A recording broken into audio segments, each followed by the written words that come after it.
Sa ngalan po ng Heights Christian Church and Philippine College of Humanity and Theology, kami po ay nagpapasalamat sa inyong taos-pusong pagpapakita ng interes na makinig ng salita ng Diyos. Ang sabi ng Biblia sa Matthew chapter 4 verse 4, ang tao ay hindi nabubuhay sa tinapay lamang, kung hindi sa bawat salita ng Diyos na namumutawi sa bibig niya. Ang Panginoon ay gumagamit ng instrumento nang sa ganon ang kanyang mga salita ay maipangaral. Kaya yun ang ibig sabihin ng Panginoon na ang salita niya ay nagbibigay spiritual buhay sa taong nakikinig dito. Ngayong hapon ay nais kong magbahagi ng salita ng Diyos sa inyo at ikinagagalak namin dahil unang-una ito po ang pagkakataon na kung saan ang Panginoon ay mabibigyan natin ng pagkakataon na maipaliwanag ang mga salita niya at maintindihan natin ang ating mga katayuan, ang ating buhay sa Panginoon, no? Now, bakit natin ginagawa ito sa kabila ng pandemya? Nagkakatipon-tipon tayo dito, naka-GCQ tayo pero may mahigpit na bilin pa rin ang ating pamahalaan. Well, nandito pa rin naman tayo sa pagsunod sa protocol. Ano po? Kaya walang magtatanggal po ng face mask. Okay. Sabi ng presidente ay pwedeng tanggalin na ang face shield, pero ang mask wag, no? At medyo social distancing din po.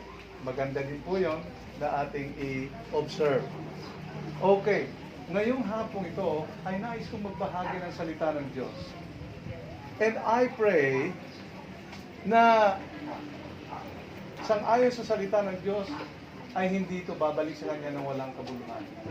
Ang primerang purpose ng pagpunta namin dito ay ang pagbahagi ng salita ng Diyos, pagpapakain sa inyo ng salita ng Diyos, nang sa ganon, tayo ay magkaroon ng buhay na walang hanggan sa Panginoon. Dahil ang salita ng Diyos ay buhay. Sa John chapter 1 verse 1, sabi doon, sa pasimula pa ay naroon na ang salita niya. Naroon na ang salita at kasama ng Diyos ang salita at Diyos ang salita. So ibig sabihin, ang salitang nakasulat sa Biblia, dahil isinulat po ito ng mga taong inutusan ng Panginoon, sa pasimula pa, ang nagpasimula, saan nagmula ang Diyos? Salita. Kasama ng Diyos ang salita at Diyos ang salita. And therefore, ang pag-aaralan natin mga salita ng Diyos, buhay na walang hanggan, at Diyos mismo ang kumakausap sa atin sa pamamagitan ng pangangaral. Bago tayo magpatuloy, ako muna ay manalangin at hihilingin ko kayo na tayo pumutip at manalangin tayo. Dakilang Diyos, nagpapasalamat kami sa pagkakataon na kami ay makapaghayag ng iyong mga salita. At 10 ng mga kaibigan na narito sa bulwagang ito, ang dalangin namin, Panginoon, na kayo ay mangusap sa pamamagitan ng iyong mga salita. Hayaan niyo po na ang banal mong presensya ay aming makakasama at ang iyong kalooban ang siyang masunod. Buksan niyo po ang bawat puso, ang bawat isipan ng bawat isa sa amin, upang sa ganun ang mga salita mo ay hindi babalik na walang kabuluhan sang-ayon sa iyong mga sinabi. Maraming salamat po, samahan niyo po kami. Ito po ang aming dalangin sa pangalan ni Jesus. Amen. Now I'd like to begin by saying, no? Nais kong simulan ang mensahe sa isang pangungusap, sentence or 2 sentences, no? 2 pangungusap.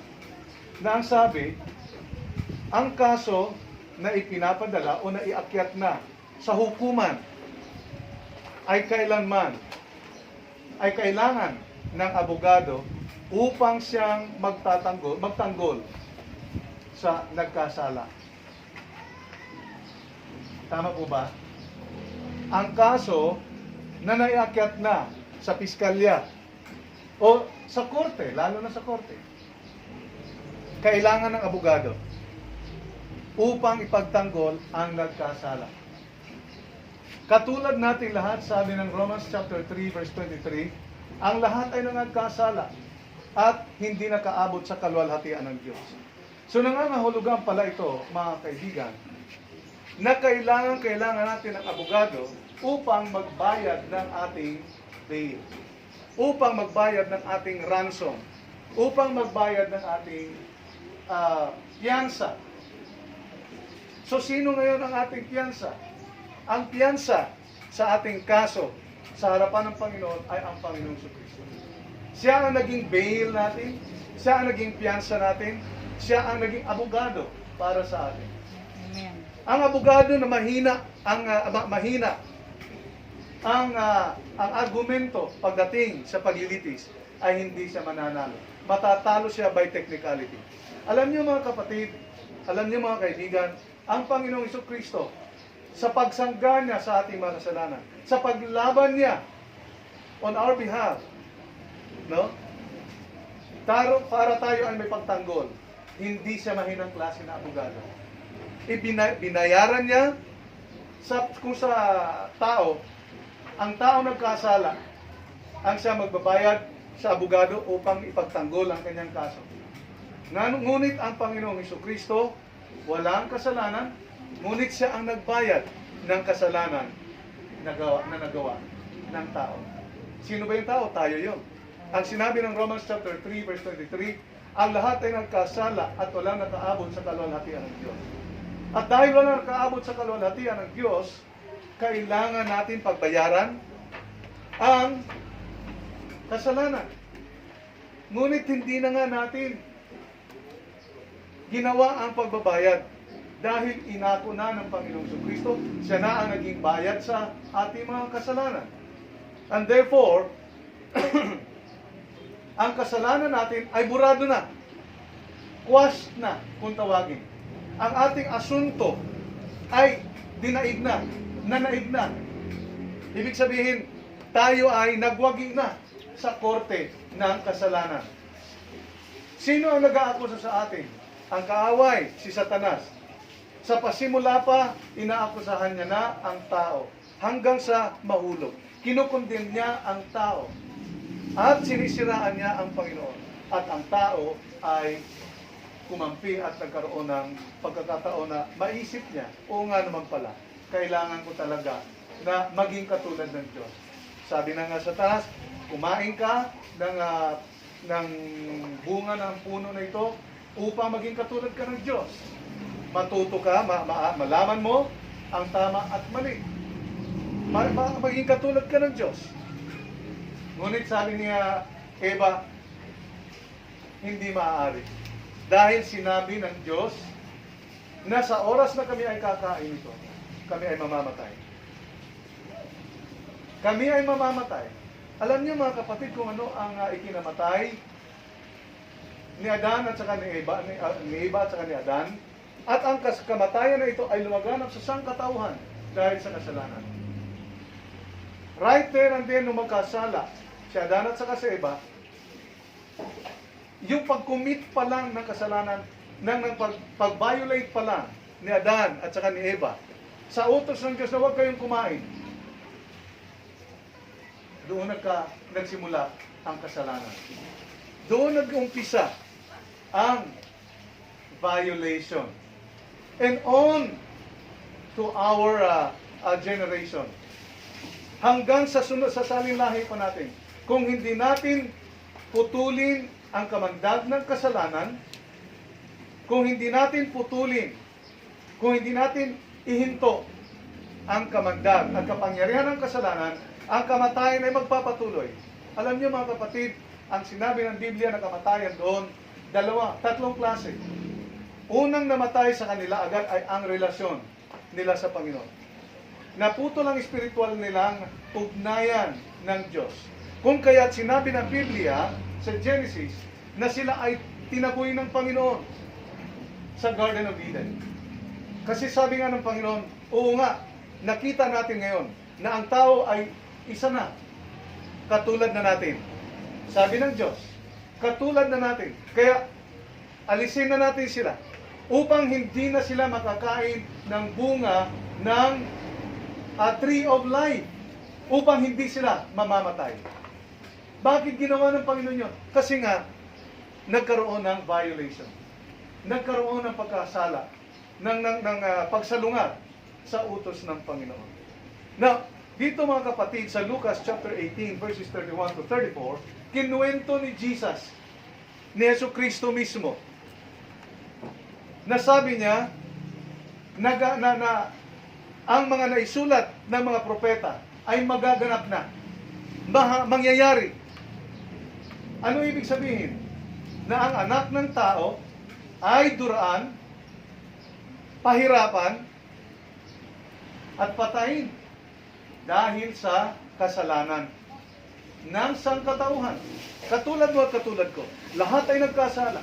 Kaya sabi nga, lahat ng sinulat ng mga propeta ay mangyayari na. Mamamatay ang anak ng Diyos pagkatapos pahirapan. Ngunit narito ang good news. Alam niyo kung ano ang good news? Sabi niya, sa makalipas ang 3 araw, ay mabubuhay siya muli. Kunti na lang sabihin ni Jesus, ako yun. Ako yung anak ng tao na tinutukoy ko. Pero, hindi niya sinabi yun. Patalinghaga niya pa rin na sinasabi na ang anak ng tao, sinabi niya sa mga disipulo, dito sa Luke chapter 18, verses 1 to 34, na ang anak ng tao ay ganoon ang mangyayari upang mapagbayaran ang mga kasalanan ng tao. Ngunit sa verse 34 sinabi rito na ang mga disipulo ay hindi nila naintindihan. Alam niyo kung bakit? Hindi nila naintindihan dahil hindi pa ang Panginoong Hesus ipinako sa krus. Hindi pa napahirapan. Hindi pa nila nakita ang pagdurusa ng Panginoong Jesucristo. Kaya sinabi niya, hindi nila naintindihan. At itong mga katagang ito, itong sikreto ng kaligtasan na ito, ay itinago maging sa kanila na mga tagasunod niya. Now, how much more sa mga taong hindi tagasunod ng Panginoon Jesucristo? Gaano kalayo ang pagkakatago ng sikretong ito na siya pala ang daan upang tayo ay maligtas. Sa John chapter 14, verse 6, sabi ng Panginoon Jesucristo, I am the way, the truth, and the life. No one comes to the Father except through me. Ako ang buhay, ang katotohanan. Ako ang daan, ang katotohanan, at ang buhay. Walang makaabot sa aking Ama kung hindi sa pamamagitan ko. Walang makakalaya sa kasalanan. Lalo higit, walang makakarating sa langit, makakapunta sa Ama kung hindi sa pamamagitan ko. Kaya mga kapatid, ang kaligtasan natin ay na kay Kristo Jesus. Kaligtasan ng ating mga kasalanan ay nasa Kanya. Kaya, unang-una, meron akong 3 bagay na nais harap sa inyo at ilahad sa inyo. Sa pagliligtas ng ating Panginoong Jesucristo, sa pag-ahon niya mula sa kasalanan natin, na sineselebrate natin tuwing Semana Santa, at pagkatapos noon, ay balik na ulit tayo sa ating dating buhay, sa ating gawi. Isang araw lang natin actually, na pinagtitiisan kung minsan ang Semana Santa, na sinasabi natin pagdurusa ng Panginoong Jesucristo. Ano kaya kung sa panahon na iyon ay ituloy natin, mula sa araw na ito, ituloy natin para maunawaan at maintindihan natin kung paano ng Panginoong Jesucristo pinaghirapan, bawiin ang buhay natin sa pagkontrola ng kasalanan at ng kamatayan sa atin. Kasi hindi mapipigilan ang kamatayan. Walang makakapigil. Meron po ba? Kahit ang doktor, kahit ang dalubhasa, merong general practitioner ng mga doktor, general physician, pero meron din mga espesyalista. Sa mga espesyalista, ay meron pang espesyalista talaga sa mga espesyalista. Like for example, ang general physician, general lang siya. Pwede niyang gamutin ang lahat, kaya lang, para magkaroon ka ng specialization, pwede maging specialization ang pagiging internist. Pero sa pagiging internist, ay meron pang pagiging pagkadalubhasa. No? Meron pang specified field talaga ng pagiging internist or internal medicine. Like for example, cardiologist. Doktor yon, internist. Pero ang specialization naman niya ay para sa puso. Meron naman pulmonologist, internist yun. Pero ang kanyang specialization ay sa baga at marami pang iba. Now, mga kapatid, ang specialization ni Kristo ay ang iligtas ang buhay natin mula sa kamatayan. Specialization ni Jesus Christ ang patawarin tayo. Iahon tayo sa putik ng kasalanan. Bawiin tayo sa daan papunta sa impyerno. Harangang patayin ng Panginoong Kristo ang apoy na naglalagablab na naghihintay sa mga nagkasala laban sa Kanya. Sa pamamagitan ng Kanyang kamatayan, tayo ay nagkaroon ng buhay na walang hanggan. Amen. Ang kamatayan ng Panginoong Kristo ay karangalan natin. Ikararangal tayo ng Panginoong Kristo sa Ama kapag tayo ay magkakaroon ng ugnayan muli sa Panginoon. Samantalang sa Isaias, sabi ng Biblia, dahil sa kasalanan ninyo, ang mukha ng Panginoon ay itinalikod niya mula sa atin upang hindi tayo makita na makikita niyang balot na balot tayo ng kasalanan. Sino ba sa inyo dito ang mga magulang na nakikita nyo na ang mga anak ninyo ay nagkanda kung ano-ano ang kasalanan na ginagawa? Masakit sa kalooban, di po ba? Masakit mga magulang sa kalooban na ang mga anak ninyo ay nasasadla sa lahat ng krimen o sa marami, kahit isang krimen lang. What more kung all our life, ang buong buhay natin ay namumuhay tayo sa kasalanan. Kontrolado tayo ng kasalanan. At dahil kontrolado tayo ng kasalanan, kontrolado tayo ng kamatayan. At wala tayong magagawa sa kamatayan, kundi pupunta talaga tayo doon. Pangalawang kamatayan na nangyari doon sa Garden of Eden. Ang pagkawala nila sa Garden of Eden, ang physical na kamatayan.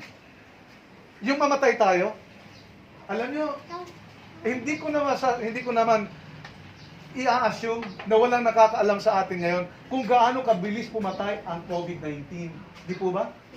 Ilang araw naglalast ang COVID-19 sa katawan ng isang tao? Ilang araw? 14 days. Pero yung kamag-anak ko sa asawa ng pinsan ko, 5 araw lang. Wala siyang sintomas na iba. Wala siyang pneumonia, wala siyang ubo, wala. Ang meron lang siya, bumaba ang kanyang oxygen. Bumaba ang kanyang oxygen. Nung dumating sila sa ospital, naging 50% na lamang. Mabilis na bumaba hanggang sa inoobserbahan habang nasa ospital sila. Naging 40. Nag-critical na. 30 na lang. Kaya ipinasok na sa intensive care unit, sa ICU. At sinaksakan na lahat ng mga aparatos. Umiyak na ang isang anak na tumawag sa akin sa abroad. You see, after 5 days, nawala na yung hipag ko sa pinsan. At yung pinsan ko mismo, hindi niya alam na siya ay biyudo na. Hindi niya alam. So, ilang araw?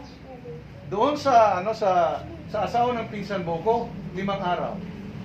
Doon naman sa Mindanao, sa amin, yung tiyuhin ko, pagkasugod sa kanya sa ospital, DOA agad. At ang findings, COVID-19. Okay sana. Hindi na tayo matatakot sana kung mamamatay tayo sa physical. Basta buhay ang ating spiritual. Meron tayo ugnayan sa Panginoon, ating kaluluwa ay may lugar sa langit. Dahil sabi ni Pablo sa Philippians chapter 1 verse 21, "For to me to live is Christ and to die is gain." Para sa akin ang pagkabuhay, ang ipamuhay ko, ang buhay ko ngayon, ang gamitin ko ngayon na ipamuhay ngayon ay para kay Kristo. Upang kung sa oras na ako ay mamamatay, hindi ako mapupunta sa impyerno. At yun ang pangatlong kamatayan. eternal death. Alam nyo sa Biblia, sabi ng Revelation chapter 20 verses 14 to 15, ang kamatayan na iyon ay gawa ng asupre. At ang asupre ay mas matindi pa ang asupre kaysa sa apoy na likha ng mga kung susunugin mo yan. Pagka natapos niya, nagniningas na yung mga kahoy o kaya kung ano pa mga gamit, papel, nawawala na yan. Pero ang asupre, hanggat mayroong asupre, hindi namamatay ang apoy. Meron po bang ganon? Mga kapatid, ang kasalanan na ginawa ng tao ay karapat-dapat para sa asupre na naglalagablab. At ang sinasabi ng Biblia ay lake po ito. Ano ba yung lake sa Tagalog? Lawa. Lawa po ito. Gaano kalawak ang lawa na ito para magkasya ang lahat ng mga makasalanan. Kasi sabi ng Biblia, sabi ng Romans chapter 3, verse 23, ang lahat ay nagkasala at walang nakaabot sa kalwalhatian ng Diyos. At sabi ng Romans 6:23, ang kabayaran ng kamatayan ng kasalanan ay kamatayan. Ultimately, ang hahantungan ng taong makasalanan at hindi nakaabot sa kalwalhatian ng Diyos ay impyerno. Ang tawag ay impyerno. Impyerno, mga kapatid, ulitin ko, ito ang eternal death. Eternal separation. Walang hanggang kamatayan. Actually, ang ibig sabihin ng death, separation. Or pagkahiwalay. Ang tao ay mahiwalay na walang hanggan sa Panginoon. At saan siya mapupunta dahil sa kasalanan? Doon sa asupre. Ang asupre nagpuproduce ng apoy at hindi mamamatay. At hindi lang yon. Ang tao na mapupunta doon, may uod. Hindi lang yon. Si Satanas ay naroon. Well, wala na magagawa si Satanas at ang kanyang mga anghel. Pero ang sinabi ng Biblia, Revelation chapter 20, verses 14 and 15, ay may mga uod doon na malalaki. At papasok ito sa hindi namamatay. Walang mamamatay doon. Tingnan mo, makasalanan din pala ang uod. No, hindi naman yon. Pero talagang sadyang merong uod doon. Di ba pag may mga patay, may uod? Na ganoon na lang siguro ang ating iisipin. Kasi sabi ng Biblia, may mga uod doon. Yung mga uod na malalaki ay maglalabas-masok sa katawan natin. At kukut-kot, kakakainin ang ating laman, pero hindi mauubos ang ating laman. Hindi tayo mamamatay. Bukod sa asupre, na talagang scorching, nakakapaso ng walang hanggan, walang kapantay, may uod pa na naglalabas-masok sa katawan natin at pahihirapan tayo at ang ating mga ngipin ay magngangalit araw at gabi. Sabi ng iba, paano kung nawala akong ngipin? Sabi naman ng pilosopo, magkakangipin ka. Well, anyway, that's just a joke. Pero ang sinasabi doon, na ikaw ay sa tindi ng pagsisisi mo, si Pastor Loyola, nangaral ng salita ng Diyos, binaliwala ko lang. Kasi pandemic. Ngayon nandito ako sa impyerno. Natandaan niyo ba yung kwento ng dalawang mga tao, si Lazaro at saka yung mayaman? Nasabang sila ay nabubuhay pa, ang mayaman ay pasarap sa buhay. Wala siyang pakialam na ang kanyang bisita, well actually hindi naman niya imbitado, yung si Lazaro, pulubi, namumulot ng mga momo sa kanyang, na nalalaglag sa kanyang lamesa. Hindi man lang niya mabigyan ng pagkain. Alam niyo, that's greediness. And that is sin. Kasalanan po ang pagiging makasarili.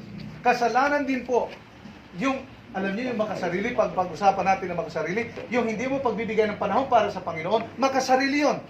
You are using your time, your life, just for yourself and never to God. And that is selfishness and greediness. No? So, yung mayamang tao na yon ay sumisimbolo sa isang tao na greedy. Ano ba sa Tagalog yung greedy?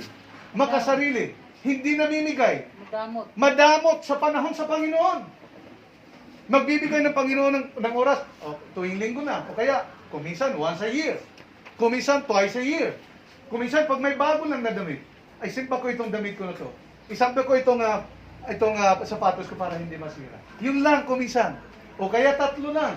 Kuminsan, binyag, sa bata pa, pagkatapos ng Pag lumaki na, kasal, pagkatapos ay wala na.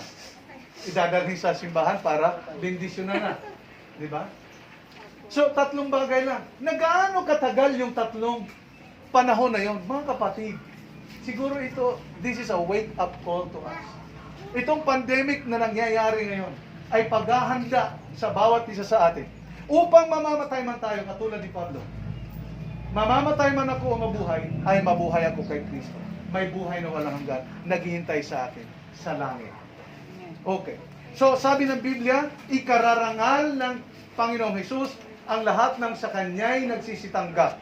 Huwag tayong madamot sa Panginoon. Huwag tayong magsinawa na umattend o kaya makinig o kaya maglingkod sa Panginoon. Busy tayo. Sasabihin din ng Panginoon sa atin pagdating ng panahon, busy din ako. Diyan ka muna sa labas. Ay okay lang naman kung nasa labas ka lang ng langit o sa labas ng impyerno. Ay walang ganun. Dalawa lang ang pupuntahan ng tao. Sa langit o kaya sa impyerno. Huwag tayong madamot magbigay ng panahon sa Panginoon. Dahil kapag ganun ang ginagawa natin, mga kapatid, kasalanan po yun. Ang hindi pagbibigay ng panahon sa Panginoon, ang hindi pagbibigay ng pagkakataon na makilala niya ang Diyos na ang tagapagligtas sa buhay na ang Panginoon Kristo, ito ay kadamutan at kasalanan ang pagiging madamot. At walang pwesto sa langit ang pagiging madamot. Hindi tayo ikararangal ng Panginoon. Sabi ng Panginoon Kristo, sa lahat, Ama, na mga nagsisipagtanggap sa akin, no? Paama, tanggapin niyo po sila. Narito na sila. Sila